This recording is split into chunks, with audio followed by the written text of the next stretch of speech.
فيديو النهاردة هنعمل كيكة شوكولاتة، بس يعني نقدر نقول عليها كده كيكة شوكولاتة مختلفة عن كل الكيكات اللي عملناها قبل كده. حاجة كده طعمها رهيب، سهلة جدا، مميزة جدا جدا. اعتقد اصلها برازيلي بس مشهورة جدا في مصر باسم كيكة الدسباسيتو، واتشهرت كده في فترة وكانت بتتقدم في كل الكافيهات. الموضوع بسيط جدا، في الخلاط هنجمع كل المكونات مع بعض. احتجت بيضتين وعليهم ربع كوباية من اي نوع زيت نباتي، وكوباية الا ربع من السكر، وكوباية الا ربع من الحليب، وهنزود عليهم رشة فانيليا. ودي كده كل المكونات السايلة، هنضربهم مع بعض في الخلاط دقيقتين ولا حاجة. نجيب بقى طبق تاني نجمع فيه المكونات الجاف. حوالي كوباية ونص من الدقيق، دي متعدد الاستعمالات العادي، وزودت عليه كمان ربع كوباية من الكاكاو الخام اللي هو غير محلى.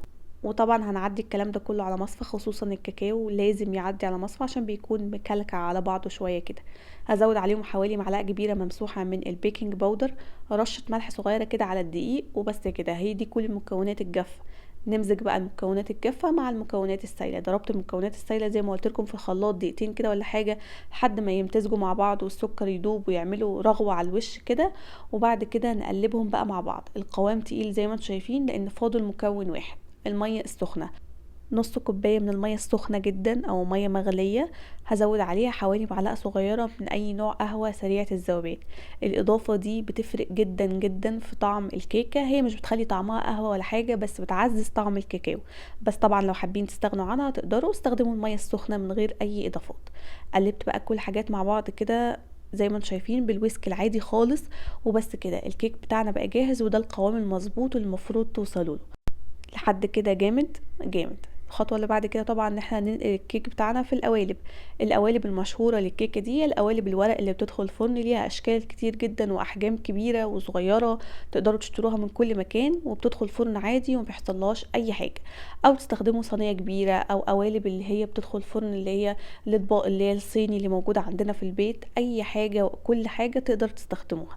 قسمت خليط الكيك بتاعي على تقريبا 3 قوالب كده زي ما انتم شايفين. حجم القالب متوسط، يعني يكفي فردين مش فرد واحد كمان.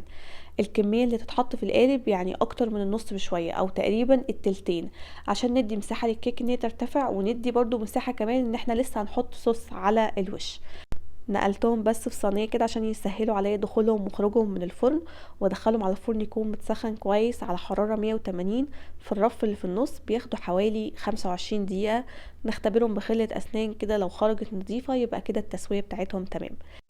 تمام قوي لحد كده. تمام. الكيكه بقى بتاعتنا في الفرن. نحضر صوص رهيب انصحكم بيه جدا لاي كيكه في الدنيا. عايزين تعملوا اي صوص رهيب يبقى تعملوا الصوص ده. هنحتاج اول حاجه علبه من الحليب المحلى المكثف، وزنها تقريبا كان 390 جرام. زودت عليها معلقتين مليانين حلو كده، معلقتين كبار يعني من الكاكاو الخام الغير محلى. وكده ونقلبهم على البارد. بعد كده زودت عليهم معلقه كبيره من الزبده. والصوص لحد كده هو مسكر جدا، لان الحليب المحلى المكثف بيكون سكره كتير.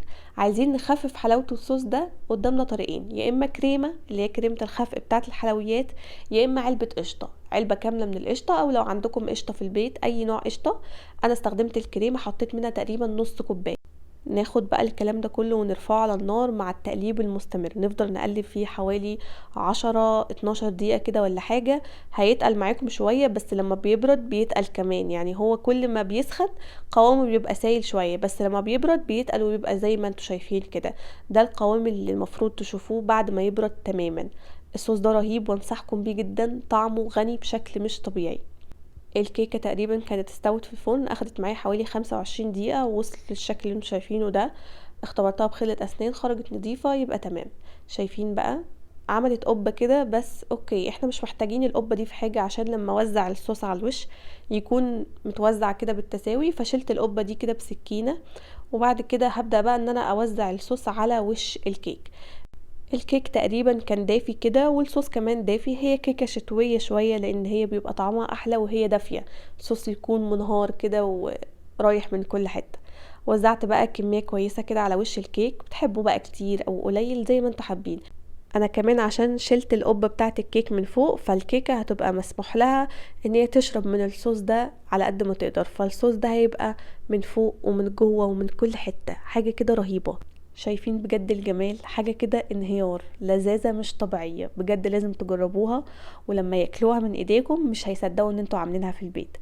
الصوص غني وناعم كده، والكيكة طرية طراوة مش طبيعية، كل حاجة بيرفكت مع بعض.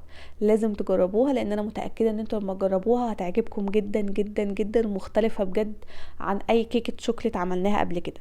جربوها بالهنا والشفا مقدما، واشوفكم على خير قريب ان شاء الله في فيديو جديد.